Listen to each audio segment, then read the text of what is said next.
All right, well, I think we're going to go ahead and get started in essence of time. I appreciate you being here. I know this is probably after hours and your day off for some of you. So, Dr. Turno, appreciate it. This is Dr. Mercedes Dullum. Dr. Dullum comes from us currently from Florida. She spent 30 years as a cardiothoracic surgeon in practice. And since she quit practicing, has moved into more of an administrative role. So she works with Nuance, who is our clinical documentation integrity software vendor. So we've got a really good relationship with them, and she comes to present everything she knows about documentation. Hi, and I have slides, and we also with us have part of your CDI team, so any questions that you guys have about documentation, any coding questions, we'll try to answer as best as possible. I want you to really focus on quality documentation. That's what we do. It's a clinical event.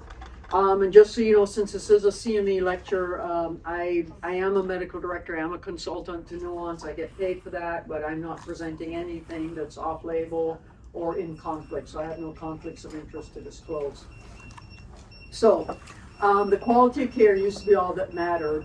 Now the quality of our clinical documentation matters as well, because that's how we capture and drive the ICD-10 codes that are used to adjudicate the quality of care that you're providing.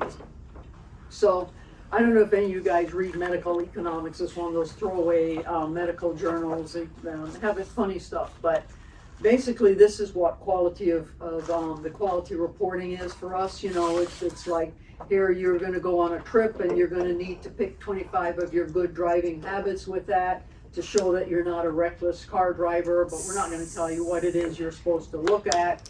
And then we'll take 2 more years and then we'll tell you how good you are or not. That's kind of like quality reporting in medicine. So yeah, this is out of medical economics that I borrowed to show you guys. And in the meantime, by the way, we're going to assume that you're a bad driver. So you're not practicing good medicine.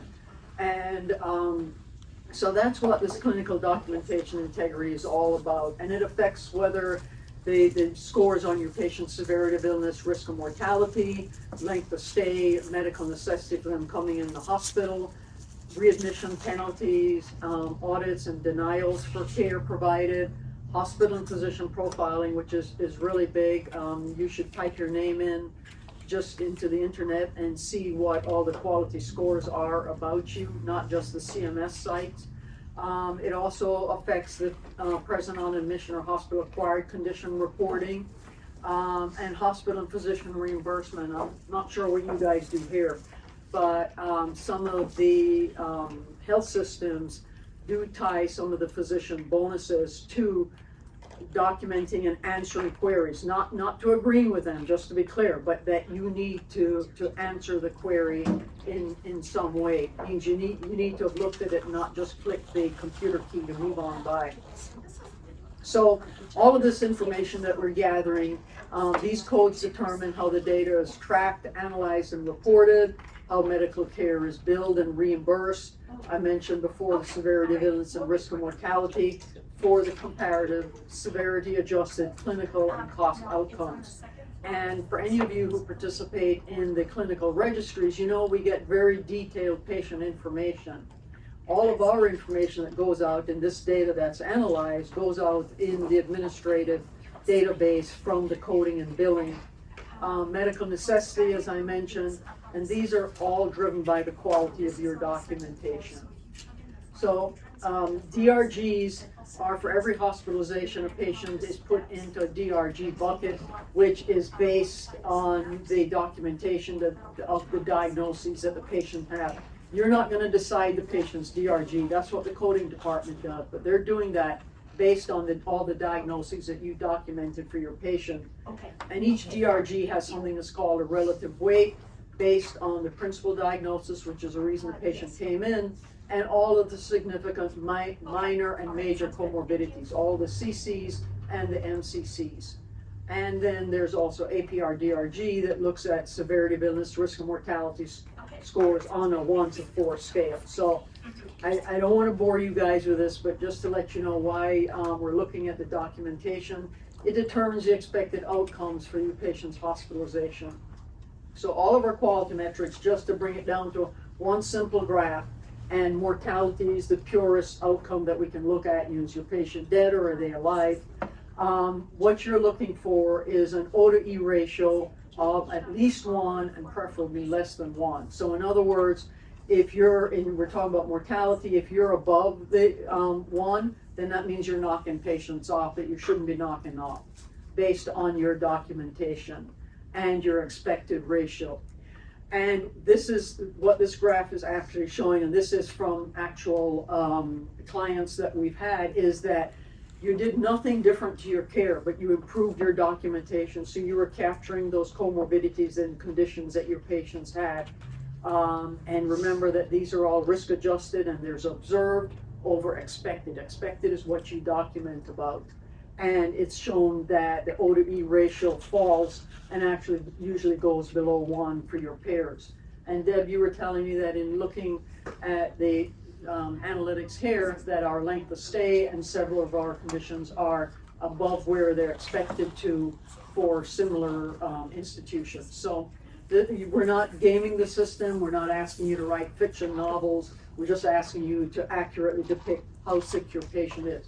You know, all of us say that my patient's sicker than yours. If we don't document it appropriately, that's not the case. Perception is reality, unfortunately. So let's talk about some of the clinical stuff. This is an admission note on a patient, which is a great clinical note. Everybody would know what's going on with this patient.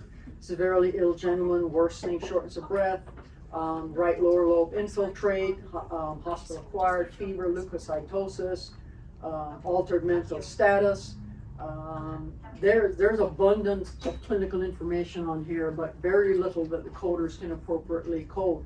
So it just looks like the patient just has some respiratory signs and symptoms, not even sure why they're in the hospital anyway, and a low relative weight. So there's no real DRG impact on this patient.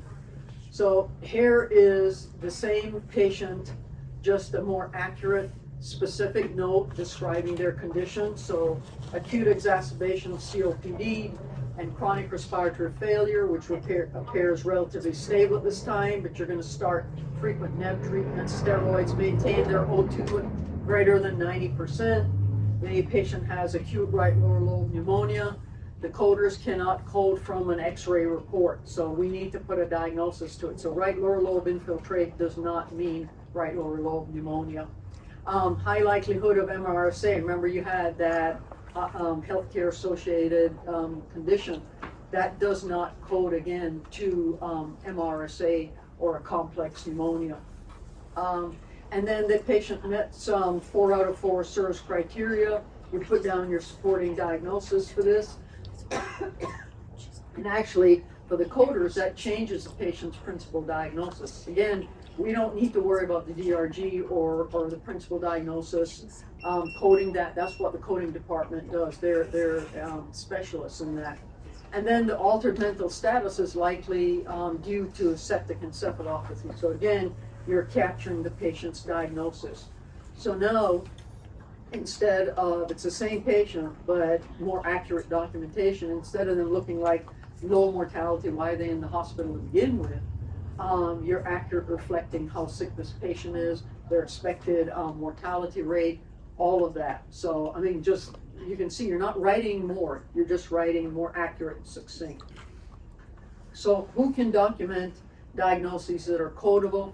Only physicians and PAs, residents, nurse practitioners are working under them, and the residents. So we are the only ones who can write diagnoses that can be coded. We should not abdicate that responsibility. Deb, I was joking. You don't have to stay. Oh no, I'm good. Okay. No, you should be out walking with your dog. No, that's all good. So the risk to providers is the only way that your clinical performance is adjudicated is by this billing data, the bill that goes out that the coders actually do at the end. Coders can only code a diagnosis if you put it in a codable format. And the problem is that we're not trained in how to do that. And that's where the CDI team comes in as you guys learn how to document better so that the coders can capture the condition, it'll be a lot easier for you. You won't be getting the queries. You'll be like flying through your notes. And in fact, your notes will be a lot faster to document. Clinical validation documentation is critical when you're in your notes. So you want to support your diagnosis. All the clinical criteria, indicators, thought processes, how you arrived at that, signs and symptoms that lead you to the diagnosis. So don't, as you guys call it here, don't just put down symptomology. You want to put down a diagnosis that the symptoms supported what the patient had. This helps the coders code more accurately and helps prevent denials. But from a clinical standpoint, if you think about it, accurate documentation is nothing more than what we do every time we see a patient and every time we think about what we're doing to them. It's differential diagnosis and plan of care. We do it in our heads nonstop all day long. You're processing this information. We just have to put it down in the chart so that other people can see what we're documenting. So documentation is a team sport. You have a great team here. Deb, and we've got two of you guys are here. They're all clinicians just like you. They know taking care of patients, and the coders, they need documentation that they can code. And the CDI team is here, the program is here to help you get accurate documentation. So if you do get these queries, that's what it is, trying to get the documentation more accurately. So these queries are never meant to question your medical judgment, okay? I mean, you guys are the doctors, you're taking care of the patients. What we are is we're here to help with the quality of the documentation. The main types of queries you'll get is ones about significant comorbidity. So the patient has a condition, all the information is on the chart, but we didn't capture it appropriately. So that will be the main query that you guys will be seeing. Is anybody in here a surgeon? We might have a surgeon. No. So this is ones that surgeons miss a great deal. But also you guys, the medical folks, you do miss these as well. So you will be getting these as a majority of the queries. The other one is a clinical validation query. And that will be one where somebody has put down a diagnosis, but there's no clinical criteria on the chart to support that diagnosis. That even though CMS says that if a physician says a patient has a condition, they have it, the auditors, they are allowed to go in and look at the chart and say, no, the patient doesn't have it. They can deny the admission, they can they even deny the treatment sometimes. So it's important that we support what we're doing to the patient. Basically, we have to defend and you know, we are the patient advocate for the care that they're receiving. And then capturing present on admission versus non-present on admission. That is really, really critical, so that you don't get hospital-acquired condition adverse event quality reporting on you when the patient actually came in with a condition, or it becomes a patient safety indicator based again on poor quality care. I have some slides in here about best practice, and I put this in, these should be really ending slides, but I put them in case I lose you guys after 5 minutes. So just to go through some points that we've kind of talked about, and I'll just highlight some of them. You know, as we said, always support your diagnosis with the patient's signs, symptoms, and test results. For inpatients, if you think they have a condition, which is your best estimate, and you're going to treat them appropriately, you're going to test them for it. It is accepted, ethical, fine to say they probably have gram-negative pneumonia. You think that based on the condition that they have. So whatever condition you think they have and you're going to treat them that way, you can document as probably, likely, possible, the diagnosis. Not concern for. Okay, concern for does not translate to they actually have it. So you want to be specific with documenting that. Always do it to the highest level of specificity. So if you think they have a gram-negative pneumonia, just don't say they've got a pneumonia with a bug. I mean, you're going to decide what type of antibiotic based on whether you think it's gram-negative, gram-positive, it's mixed, or even if it's an antibiotic resistant, you want to specify that. With the clinical findings, you want to put the documentation in your progress notes. Coders cannot code from an EHR generated problem list. They can't code from non-treating providers. So where the radiologist says right lower lobe infiltrate, that does not mean the same thing as right lower lobe pneumonia. So you need, as the physician, put down right lower lobe pneumonia. Same thing, they talk about midline shift all the time in the brain. Midline shift is not codable, it's brain compression. So that's one that we see frequently, is missing the midline, the brain compression, just putting midline shift. The lab pathology reports, it's important to put a diagnosis to them. So high sodium is not codable as hypernatremia. And then your clinical and physical exam findings, we need to put them again as a diagnosis. The patient has hypertension, not just high pressure. All the clinical manifestations that the patient has of condition, you want to put that down, and you want to link them if they're linked. So patient comes in with E. coli, urinary tract infection, and they're septic because of that. They have their service criteria. You want to say that they have sepsis due to E. coli urinary tract infection. If you have consultants on the chart, don't drop the diagnoses that they put down. Or if you're in the hospitalist group and you guys are coming in to take over for somebody else, and your colleague has said the patient has, say, they had sepsis and it was resolved, you don't want to drop that when you're doing the discharge summary. Always carry the diagnosis through. Anything that you're addressing for that patient for that day, you want to have that in. You need to rule in or rule out a diagnosis. It's okay when you're bringing them in to say, I'm going to rule in or rule out, but at some point we have to rule in or rule out before we discharge them. You can't discharge them with a rule out diagnosis or rule in. That will not get coded. Probable, likely, suspect, possible does, but not I'm ruling it in or ruling it out. And also just saying that they have versus or I'm going to cover something, that also is not codable. Mentioned about the resolved diagnoses and the present on admission. Using history of, don't use history of when the patient still actually has the condition. The main one is atrial fibrillation, and we'll talk about that a little bit later. But another one that we see people put down is they come in with a stroke, and people, they're an acute stroke, and they say they have a history of a stroke. No, they're actively having the stroke. They have some manifestation of the stroke. We need to capture all of those. Patients who come into the ED or they're in the field, the EMTs support them. You know, they're in cardiac arrest, they're VFib, they're cardiovert, and bring them in, and then you're going to end up admitting them. You need to bring that diagnosis through into their into your admission note to capture that. That is a diagnosis that they have. That's probably the main reason that they came into the hospital. So we need to capture that. And then all diagnoses need to go in the discharge summary, because the coders will look at the whole chart. Basically what we want to do is tell the story of the patient in there in a succinct fashion, not in, you know, convoluted fashion, very succinctly what's going on with them. With the clarifications, the queries that you get, please try to respond to them in a timely fashion. That'll make your life a lot easier while you still remember the patient. It'll also, if you're on for the day and they ask you about a condition that they had 2 days ago when one of your colleagues was on and their documentation's there, please go ahead and address it. Just don't say unable to determine or don't agree, just so that you can get past that query.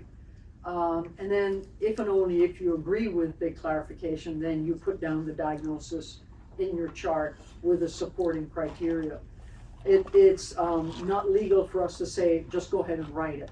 So a lot of times physicians say, well, just tell me what you want me to write. That's not what we do. The information is on the chart, the condition is there, but you guys, you know, you're the doctor, as they say, so you need to put down the diagnosis. And it's important for you, for their comorbidities. And if the request is unclear, the CDI's phone number is there. Just pick up the phone and say, hey, what are you talking about? You know, can you explain to me what you mean? And get the clarification, and then you decide what's going on with the patient. If there's a different diagnosis that all of that criteria that's in the query supports, then that's fine, you put that down. But please don't just not respond to them at all. and just to get past that irritation. It's not meant to be an irritation. It's meant to help with our documentation. See, I got it. One of the things we've seen is that people, and there are bylaws that say what you're supposed to, how you should document on the chart, and accepted abbreviations here at Trinity. So you should know what those are. But, and I know this is like, people are texting, we're going back to the hieroglyphics they had in the caves. But that doesn't fly for our medical documentation. And also remember that you're putting stuff down that we might not understand from CDI, because many of us are older, but also the patients may not understand. And as you know, patients have access to their charts right now, so, which is a good thing. But please don't, these aren't codable either. So we need to be specific, and what you may mean with one abbreviation won't mean the same thing to us or to the coder. So it's just not good transmittal of information. So we want to make sure we capture your patient's severity, illness, and risk of mortality. You need to be very, very specific, which you'll see is what I'll be talking about, to capture the comorbidities. Does anybody have any questions up to this point, like why we're doing this, or, we're not trying to waste your time. We're trying to be, it's very significant that we capture all these comorbidities to show the severity of illness of your patients. Okay, well, I'll keep going because I have a lot of information I'd like to cover, but please stop me at any time. So, comorbidities are any condition, any diagnoses that are clinically meaningful to the patient. So, any condition that requires monitoring, evaluating, assessing, or treating, that's keeping them in the hospital and has to be addressed. Any condition that affects the overall care of your patient. And it can be a chronic condition. You're a patient with COPD and you're continuing their meds. They have the diagnosis of COPD. That might not be your primary focus of why they're in here. Their diabetes, we need to capture that. All of those conditions, anything that you're having to think about and take care of, we need to document. Anything condition that increases the nursing care, the resources used or length of stay, are important. And again, I know, they're focusing on looking at lengths of stay for your patients here.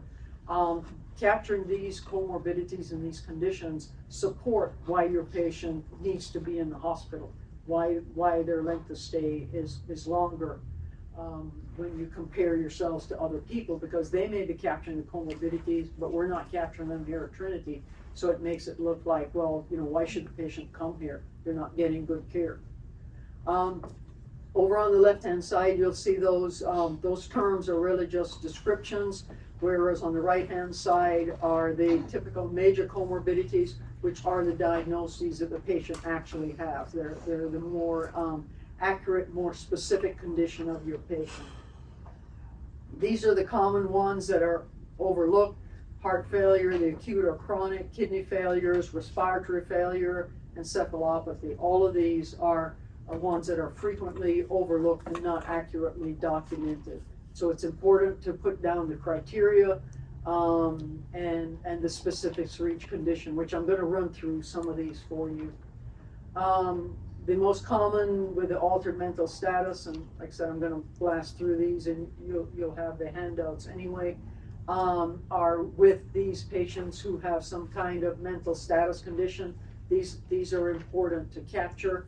And also with substance abuse or dependence are important to capture. The morbid obesity, the malnutritions, the quadriplegias, paraplegias, neuropathies, deep tissue pressure injuries, chronic skin ulcers. These are frequently missed and we need to capture those. I mentioned present on admission or hospital-acquired conditions. Look for these conditions with your patients that are coming in. If patients are getting transferred into you with IVs, it's possible that they could have a systemic infection from that. They have an indwelling Foley from a nursing home. They could have a urinary tract infection that they come in with. Anybody with a risk for DVTs, we want to look for all of these. Possible pressure ulcers with the diabetic complications. So you may be focusing on something else, but as soon as you've got the acute situation stable, look for all the other comorbidities. One, you're gonna have to take care of them, and two, you capture them for their severity of illness. Medical necessity. Why did the patient need to come to the hospital? You know, more and more of our care is being provided in an ambulatory setting in the outpatient clinic. So patients who are coming into the hospital now are sicker than they used to be. So we need to justify why they're coming in the hospital. And if they're going into observation, you're gonna place them in observation care. And one thing to remember, if we don't accurately document and support why the patient has to come in the hospital, and if that gets denied, that bill is going to the patient to bear those costs. So we forget that as physicians, and we are our patients' advocates.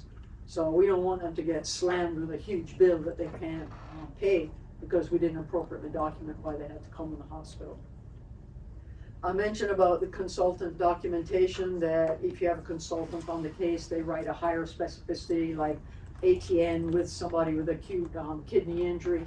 Just capture that diagnosis and carry it through. Don't say they have renal insufficiency, because the coders have to document the diagnosis of the attending physician. You're like the last word in the discharge summary, and that provides conflict on the chart. It'll downgrade the severity of illness of the patient if we don't capture what they said.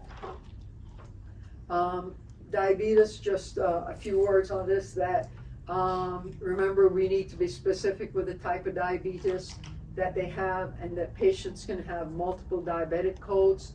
So, you know, we need to describe exactly what's going on with them, the ketoacidosis, with or without coma, if they have diabetic chronic kidney disease, and then of course additional code for the stage. So we need to stage that kidney disease. Do they have peripheral angiopathy that's diabetic related? A foot ulcer, then we need more information for the ulcers. But the bottom line with diabetes is we need to capture all of the manifestations of it and make sure that we link it if it's due to the diabetes. So we need to capture those. For example, it's a short note: patient with right leg cellulitis, possible osteo, and we need to say acute or chronic. Diabetes type 2, diabetic neuropathy. Discharge summary was right ankle osteomyelitis with MRSA and cellulitis secondary to diabetes and peripheral neuropathy. So we're capturing specifics of it. The coders will end up with a whole bunch of codes, which, you know, you guys don't need to, we don't expect you to memorize the codes. It's like an ongoing thing. You know, I don't know the codes. Apparently you do, Maria. And Deb knows them, but I mean, there's so many of them and they change. That's why those guys are professionals and work with us. Okay, so let's go through a couple of conditions. And I put morbid obesity because this is one that's frequently missed here and is being queried for, and it's, you know, it's fairly straightforward. People with BMI of 30 or higher, they fall into the obese range. People are considered underweight if the BMI is less than 19.9. So when you start getting to 30 and higher, you've got obese, morbid obesity with comorbidities, and be extremely obese.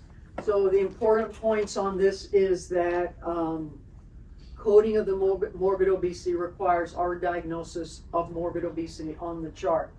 So that patients have a BMI of 40 or greater, you still need to put down the diagnosis of morbid obesity. They cannot capture and code that diagnosis unless you say that they have morbid obesity. If no BMI is documented, but you document that they have morbid obesity, that will be captured. But it's better to put down the diagnosis. And then, of course, if they have a BMI of 40 and you don't say morbid obesity, then that diagnosis will not be captured. So bottom line is, if they have morbid obesity, put it down. It's not going to be captured any other way.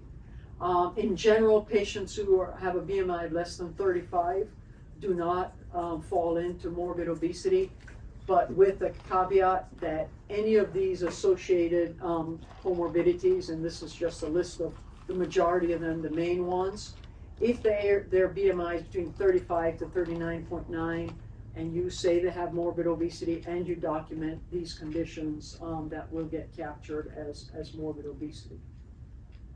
Is that any questions on that? Because those are some of the diagnoses that we're missing. We had somebody this morning who said the patient got mad at them because they put that on the patient's chart. As you know, everybody they have access to their charts now. But the fact is you're actually helping the patient because, you're facing the fact that they do have this diagnosis and we need to do something about it. So, but this is one that's frequently missed and is an important diagnosis as far as severity of illness of patients. It actually acts as some exclusions in our patient safety indicators. So to have it captured. Heart failure, these are kind of wastebasket terms. I don't know if any of you guys use any of these. They're quite descriptive, but they're not codable. So what this is from the paper in last year with specifying the heart failure and the types of ejection fraction that patients have. What you would be documenting is you probably use reduced or preserved ejection fraction, right? And if you have the EF percentage, you put it down. What's critical for us from documentation standpoint is it systolic, diastolic, or combined? But you write preserved or you write reduced, and that's fine. It will be captured by the coder. So, but what we do need is the specificity of those, or is it combination? Do they have both systolic and diastolic? The disease status is critical to be captured. So is it an acute heart failure or is it chronic heart failure? And more specifically, do they have acute on chronic? So somebody can have chronic heart failure for a long time, they're managed, but they decompensate for some reason. They're coming in, you got to tune them up, give them diuretics. You want to capture that acute on chronic. And then, of course, if they have any other manifestations of it, they have cardiogenic shock, or do they have acute respiratory failure, which they can have separate to their heart failure, or do they have acute renal failure as well? Cardiac arrest, I mentioned that when I'm talking about conditions that patients may have outside and then come to the ED. You want to capture those diagnoses. Also, just one point, when patients have a cardiac arrest or somehow expire in the hospital, we tend not to be as detailed with our documentation. It's important to capture all the comorbidities in your death note and your discharge note for them. With cardiomyopathies, we need specific documentation on the type, dilated, congested, their disease status. Are they stable? Are they improving or are they worsening? What type of treatment are you doing for them? And specifically what the cause is of the cardiomyopathy. This is a list for the coders with the different types of cardiomyopathies. And as the physician taking care of them, you are going to have to figure out which one of those it is, or is it a combination of them. Most often it's the post-ischemic cardiomyopathy that we see, but you've got to figure out how to treat them, so we need to figure out what the underlying cause is. So just document it. They need that much specificity on what's going on. With MIs, type 1 MIs, criteria for this, they have an infarction, but the type 1 is because they have a thrombus actually occluding the vessel causing it. Acute coronary syndrome, if you like to use that term, you can, but just know that if you say that, then that is going to get coded as unstable angina, not as a type 1 MI. So if the patient has a type 1 MI, specify they have a type 1 MI. Is it a STEMI or an NSTEMI? Don't just say ACS and you think that it's going to get coded as an MI. So that will not reflect severity of illness in your patients. And you guys said they're pretty good with their type 1 MIs. Type 2 MIs is the same thing. You have an infarction, but it's due to the imbalance between myocardial oxygen supply and demand, not due to a coronary thrombosis. You can actually have coronary disease and still have a type 2 MI, but it's not because of a thrombosis at that point that occluded the vessel. You don't want to use the term type 2 and STEMI. That does not denote a type 1, so people were using this for a while, hopefully not. We want to talk about if they have a type 2 MI or they have a type 1 and STEMI. You don't want to mix them up. So demand ischemia is still being used, and what demand ischemia is myocardial ischemia without elevation of the troponins above the 99th percentile. Demand ischemia is a comorbidity for patients, but it's not as, doesn't add to severity of illness as a type 2 MI does. So if your patient has a type 2 MI, don't say they just have demand ischemia. They can have demand ischemia from different reasons, tachybrady syndrome, hypertensive crises, some of those, but don't say demand ischemia if they have a type 2 MI. And then myocardial injury is something that's being recognized more and more, and we really need to start documenting that. This was described and discussed at length in the fourth universal classification of myocardial infarction, the update in 2018. So this slide kind of tells you the difference between them. So type 2 MI is a major comorbidity. The patient has that, put that down. Demand ischemia is a comorbidity. And then non-ischemic myocardial injury this year just got elevated to a comorbidity. It's being recognized as a significant problem for patients. And the way you identify myocardial injury is with an elevated troponin above the 99th percentile, but they don't have an infarction with it. And you'll see chronic myocardial injury in patients with heart failure, renal failure.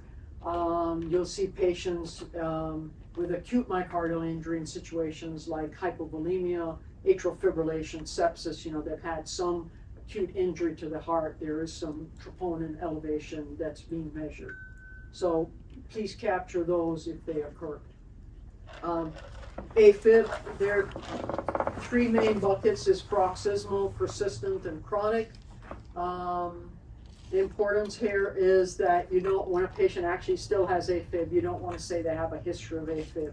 The only time you can say they have a history of AFib is if they had it completely treated, they're no longer in any medication, they're no longer in atrial fibrillation, they're in sinus, it's a distant event.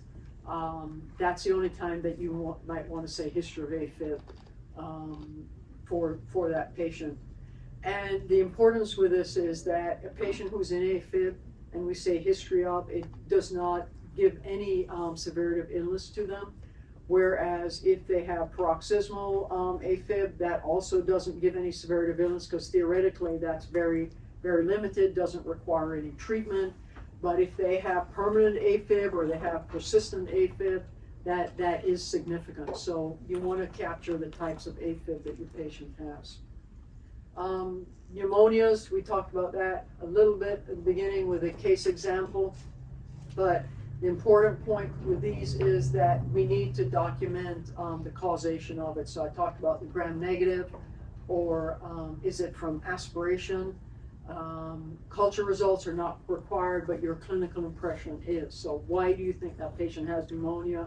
How you're treating them, and your choice of antibiotics will usually guide the type of documentation you do for them. So if you think they have gram-negative and you're putting that down, that's fine. And remember that patients with simple pneumonias usually aren't admitted anymore. So they really need to be in the complex bucket. And these are the simple pneumonia. Any of this verbiage that you use will end up being coded as a simple pneumonia. Patient's not very sick. Why are they in the hospital anyway? Complex pneumonias are with gram-negatives, and like I said, name the organism if you actually culture it. You don't have to. MRSA, aspiration pneumonia, fungal, and COVID-19 pneumonia. So don't be saying that the patient has a hospital-acquired pneumonia when they actually have a gram-negative pneumonia. So if frequently patients have sepsis with this, frequently they have acute respiratory failure, which is a different diagnosis. They can have COPD and pneumonia. They can have influenza, some type of viral infection. So you want to capture those as well. They're not part of the pneumonia diagnosis. That's a separate diagnosis. You want to capture that as well for it. Patients who are at risk for aspiration are ones with, say, alcohol abuse, a history of stroke, impaired gag reflex, recent vomiting, or an NG tube in place, any of those conditions. All right, so acute respiratory failure is the most common query that you guys have here. And it's actually probably one of the simplest diagnoses to capture. And we were talking about that to put together some criteria. So hopefully some of you guys will get that project going, and some of you guys will participate in that, because really it's a clinical diagnosis, but we need to have at least one element from an examination finding, supportive laboratory or oximetry findings, or the unanticipated need for intervention.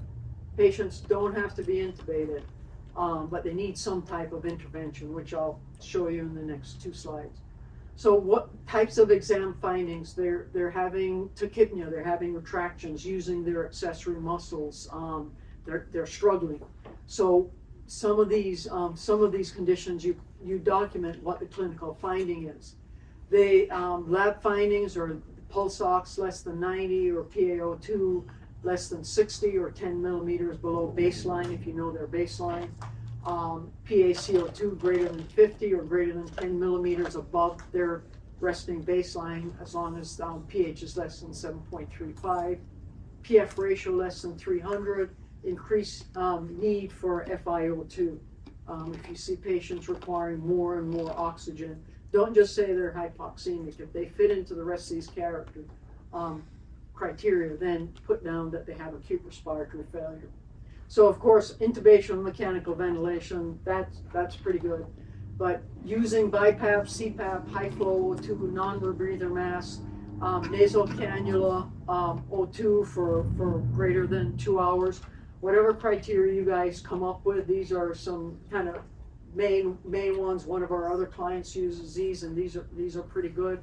Then you just capture the diagnosis. It's really easy, but you don't want to miss that, because that has significant adds to their severity of illness. Also, with your patients with chronic respiratory failure that come in and require therapy, we need to capture that as well. Sepsis, bacteremia and septicemia don't mean that your patient has sepsis and urosepsis. We need to just say no to that term. Don't even bother use that verbiage. Sepsis is SIRS due to an infection. Severe sepsis is sepsis with acute organ dysfunction. And I'll tell you, sepsis is one of the it must be for you guys too, the highest denied diagnoses. I mean, there are criteria for it, but ever since that paper came out in JAMA in 2016 with the SOFA criteria, that has been like a heyday for denials, because they're saying, well, they don't meet all the SOFA criteria. CMS still follows the sepsis 2 criteria, which is the SIRS criteria, 2 out of 4 SIRS criteria with an infection. So this is what we recommend that you still follow for your diagnosis of sepsis. Remember that bacteremia is not a diagnosis of sepsis, and you don't need positive blood cultures. SOFA is really an organ dysfunction score if you look at the way that paper is written, and it's good, you know. And I don't know what happened to Q-SOFA. That kind of fell off. That used to be used to decide whether you think patients might end up going into the ICU. But I think it's good if you look at SOFA and you want to use a criteria, put that down as well, but diagnose a patient based on the sepsis 2 criteria. So SIRS, 2 out of 4 with an infection. Okay, let me just do these last few, and then we can have questions if you guys have questions. So you want to always put down the diagnosis of sepsis if your patient has it. Don't put down all the signs and symptoms without documenting that. If you're putting the patient on the sepsis protocol, that's great. You guys must have a sepsis protocol here, right? But you still need to say the patient has sepsis. I'm going to initiate the sepsis protocol. And then I put in here sepsis syndrome because some people use that. That's not a diagnosis of sepsis. You want to carry the thread of your discussion through the chart as the patient progresses. You know, you're treating their sepsis, so they have it present on admission. You're treating it, it resolves, and then you put it in the discharge summary.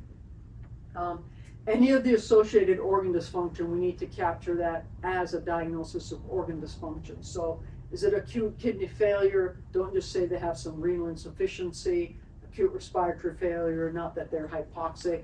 Critical illness myopathy, not that they have a little bit of weakness. Encephalopathy, they have a metabolic encephalopathy. Definitely you want to capture that. Don't just say they have altered mental status. And of course, if they have acute hepatic failure, that's what they have. They don't just have elevated liver enzymes. So The bottom line is specificity and putting the diagnosis to it. You can have non-infectious causes of SIRS. Do you want me to stop with this? Is everybody good on capturing malnutrition? Yeah, okay, so, all right, well, I will stop with that, except the last thing I do want to just cover is your notes, documenting in your notes, not to just copy and paste without any thought to what you're doing. Note bloat, which is just copying a bunch of previous admissions or previous days. That's, basically redundant, irrelevant information. It's fraud and abuse. The CMS and the insurance companies do actually look at what we document. It allows cloning of the medical record, which is completely meaningless. It's confusing to the coders, and the auditors love that when they look at the chart. And it's always inconsistent and contradictory, so it's not helpful in management of the patient. So a good way to do this is write brief, consistent notes, accurate notes for what you're dealing with that day. So whatever conditions you are addressing that day for your patient, put down the pertinent information from that. If there is some lab work, like you're following their hematocrit, there's something that's significant from yesterday or the day before, yeah, put that in. Hemoglobin, the patient's anemia is improving. You want to put that in, but don't just copy and paste all that lab work. I mean, think about it. If we had to write all of those days, we would not be putting that in our note that day. So just think of it the same way. If you're using templates, which I think are good because it helps you to remember all the elements that you need to use, please check them. Make sure they're accurate for what you're talking about that day with that patient. If you're copy and pasting, like say a consultant's note, you're addressing that condition that they wrote, you need to be sure that the information that you're copy and pasting was correct. And then, a good way to think about this is just to write what you would like to read about the patient. So if you're coming in to take care of them, what do I need to know to be able to manage that patient, what they've done? So I will stop that. Stay on time this time, but anybody have any questions or anything? Are you guys having any issues with the queries? Why are we sending them? Are they driving you nuts or anything like that? Be honest.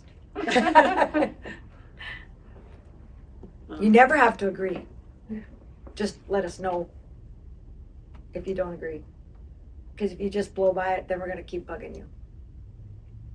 Yeah, you'll never, we would like you to respond 100% of the time. We don't expect you to agree. It couldn't, but just take the time to quickly look at it and fire it off while you still remember what's going on with the patient. And remember to put it in your progress note, the diagnosis. That's what we need. And just remember the documentation that you have in the record is all we can do is code that to submit to Medicare, to submit to all of these other payers about your taking care of the patient. So the higher specificity you have, the more detail you have, and the more supporting diagnoses that show why that patient was there that long, the resources that were used, all substantiates that when we go to code it, because then we're sending all of those codes that are appropriate. Whereas if you don't include everything, or maybe you get to your district summary and you just have 2 or 3 diagnoses, but yet many things may be resolved during the stay, but you don't add those, we can't code those. So Medicare is very clear about that. So, it's just really to help you and make sure that your quality scores and your data is reflective of the care that you're giving your patient and how sick they are.